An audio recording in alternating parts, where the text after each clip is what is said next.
चलते फिरते हुए महताब दिखाएंगे तुम्हें, हमसे मिलना कभी सरकारी नौकरी पाने की राह दिखाएंगे तुम्हें।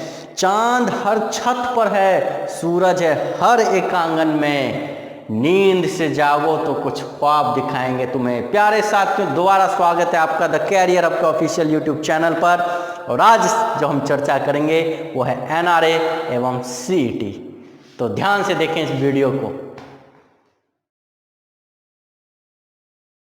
मैं प्रेम प्रकाश आज फिर से आपका द कैरियर हब के ऑफिशियल यूट्यूब चैनल में स्वागत करता हूं। और आपको पता ही होगा कि भारत सरकार के द्वारा एक नई शिक्षा नीति लाई गई है, जिसके लिए सभी विद्यार्थियों के लिए एक सुनहरा अवसर है सरकारी नौकरी पाने के लिए, जिसे एनआरए और सीईटी के नाम से जाना जाता है। इसके बारे में मैं विस्तारित से वीडियो बना रहा हूं, जो इसके बाद अब वीडियो पे मैं सीधे लेके आपको चलते हैं बच्चों। अब डिस्कस करने सीईटी 2021 के बारे में डिस्कस करने। सीईटी कॉमन एलिजिबिलिटी टेस्ट, इसकी शुरुआत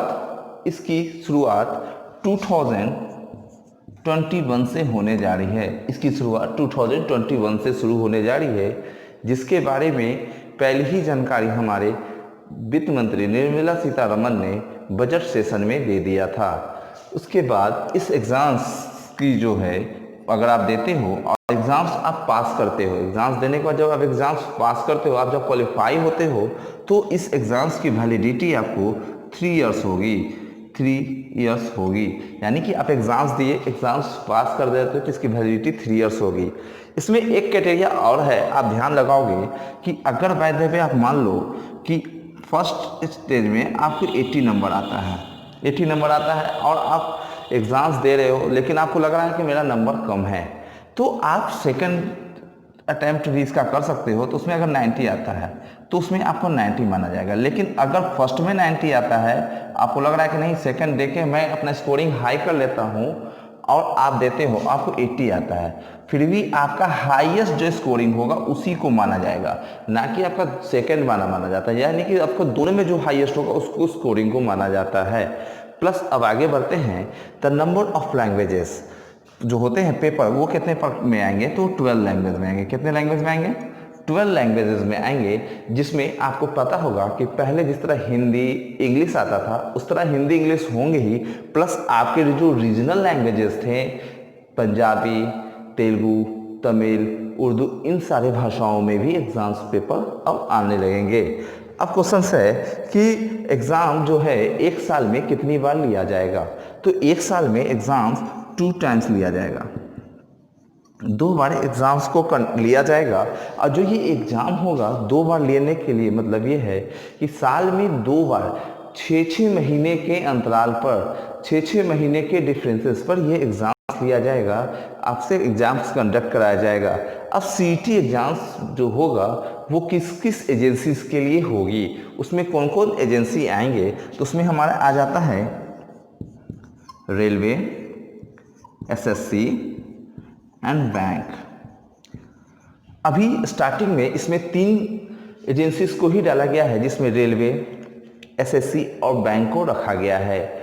धीरे धीरे हो सके स्टेट लेवल को भी लाया जाए और बहुत सारी एजेंसीज को भी लाया जाए। पूरे भारत में अभी 20 एजेंसीज जो है काम कर रही है, बट इसमें से अभी 3 एजेंसी ही आई हैं। अब क्वेश्चंस होता है कि टाइप्स ऑफ क्वेश्चंस कैसा आएगा, तो क्वेश्चंस जो आएगा वो होगा MCQ, मल्टीपल चॉइस क्वेश्चन। बस को हम लोग वस्तुनिष्ठ प्रश्न के नाम से भी जानते हैं। मतलब सिंपल सा अगर हम लोग बात बोले कि जिस तरह आप अभी के डेट में MCQ बनाते थे, उसी तरह का ही अभी उसमें इस एग्ज़ाम में भी आपको नज़र आएगा। अब हम लोग बात करते हैं इसके बारे में, जिससे हम लोग कहते हैं सिलेबस। इसके बारे में बात करते हैं। सिलेबस के बारे में अगर हम लोग बात करें तो इसमें क्या क्या सिलेबस होगा, तो आपको पता होगा सर कि पहले रेलवे एग्ज़ाम्स देती थी तो इसमें इंग्लिश नहीं होता था। एसएससी में तो सभी कुछ होते थे, बट बैंक जब एग्ज़ाम लेता था तो बैंक के एग्ज़ाम्स में जीके जीएस नहीं होता था। तो क्या होगा, जीके जीएस नहीं होता था, यहाँ इंग्लिश नहीं होता था। लेकिन अब क्या होने वाला है कि अब जो एग्ज़ाम्स होंगे वे क्या होंगे, तो अब जो एग्ज़ाम होंगे वे होंगे एक ही सिलेबस पर, जिसमें अब सिलेबस वो होगा हमारा GK, reasoning, math and English. क्या होंगे? इंग्लिश होगा। फिर से समझ जाएंगे कि सिलेबस में अब क्या आएगा? जीके, रीजनिंग, मैथ और इंग्लिश होगा। अब क्वेश्चन ये भी आप लोग देख लें कि इसमें कैटेगरीज कौन कौन सी होंगे। तो सीईटी जो है वो आपके लेवल के ऊपर वर्क करेगा। कितने बच्चे जो होते हैं वो 10th लेवल के लिए क्वालिफाई करते हैं, कितने 12th के लिए क्वालिफाई होते हैं, कितने ग्रेजुएशन के लिए होते हैं। तो सीईटी जो है तीनों के अलग अलग सिलेबस पर एग्जाम्स लेगी। यानी कि ये जो कैटेगरीज है इसने बांट दिया है 10th, 12th एंड ग्रेजुएशंस, ये तीनों लेवल पर इसको बांट दिया गया है। यानी कि आप सोच रहे होंगे तो ग्रेजुएशन लेवल पर सिर्फ बैंक लेता है, एसएससी भी लेता है, रेलवे भी लेता है, लेकिन सबसे ज़्यादा बैंक ग्रेजुएशन लेवल पर लेता है। ये दोनों जो है मैट्रिक पर भी लेता है, 10th पे भी, 12th पे भी लेता है और ग्रेजुएशन पे भी लेता है।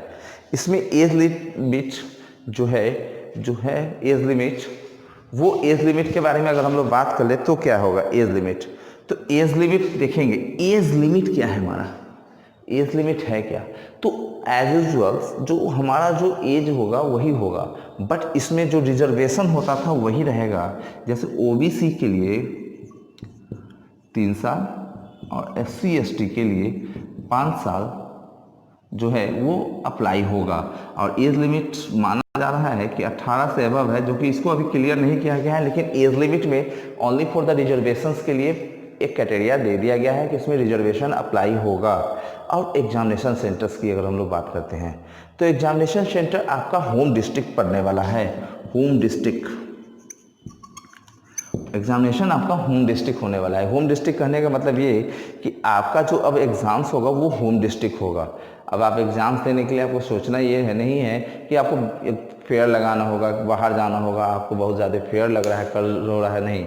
ये एग्ज़ाम से आप होगे होम डिस्ट्रिक्ट होगा तो ना कम्युनिकेशंस की डर, ना किसी चीज़ की डर, बंदी का डर, ना कुछ का डर। आप बाहर जाओ, एग्ज़ाम्स दे के आ रहे हो, यानी कि आपके होम डिस्ट्रिक्ट में हो रहा है। अब इससे हम लोग थोड़ा सा आगे बढ़ते हैं। इसमें गर्ल्स कैंडिडेट्स के लिए भी बहुत फ़ायदा होने वाला है। किसके लिए? गर्ल्स कैंडिडेट्स के लिए।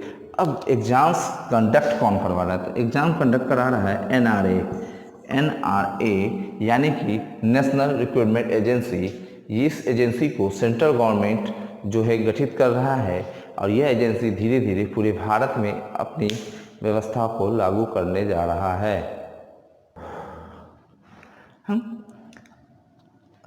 आपको जहाँ तक मैं बता दूं कि अगर आपको इस सिलेबस के बारे में अगर डिटेल में जानना है तो हमारे डिस्क्रिप्शन बॉक्स में जाकर उस PDF को डाउनलोड कर सकते हैं और देख भी सकते हैं कि सिलेबस पूरा क्या है। सारे सिलेबस को हम लोगों ने वहाँ पर डाल दिया है। और एक चीज़ और बता देता हूँ कि ये जो पूरे एग्ज़ाम्स होगा, ये एग्ज़ाम में सिर्फ आपको प्री एग्ज़ाम्स होंगे। ये प्री एग्ज़ाम कंडक्ट करेगी। कौन सा एग्ज़ाम कंडक्ट करेगी? प्री एग्ज़ाम कंडक्ट करेगी। लेकिन इसके बाद की जो मेंस होता है, इंटरव्यू होता है, वो वही एजेंसी कंडक्ट करेगी। जैसे रेलवे क्या प्री से निकालेंगे, 3 साल वैलिडेशन आपका बढ़ गया, वैलिड मिलेगा। लेकिन इसके बाद मेंस और इंटरव्यू जो होगा, SSC के मेंस और इंटरव्यू होगा, बैंक का जो मेंस इंटरव्यू होगा, वो सब आपको यही एजेंसी लेगी। बट यहाँ पर क्या होगा, आपका टाइम बच रहा है, आपकी एजुकेशंस में मेहनत बच रहे हैं, बहुत कुछ बच रहा है। आपका मेहनत, ट्रैवलिंग टाइम, मनी सेव हो रहा है, हर चीज़ हो रहा है।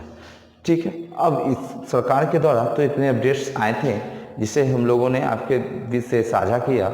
और बाकी सरकार के द्वारा जिस तरह कुछ नए अपडेट आते रहेंगे, हम आपके साथ साझा करते रहेंगे। और आप इसी तरह वीडियो से बने भी रहें, हमारे वीडियो को देखें, शेयर भी करते रहें, लाइक करें, कमेंट्स करें। जय हिंद, नमस्कार।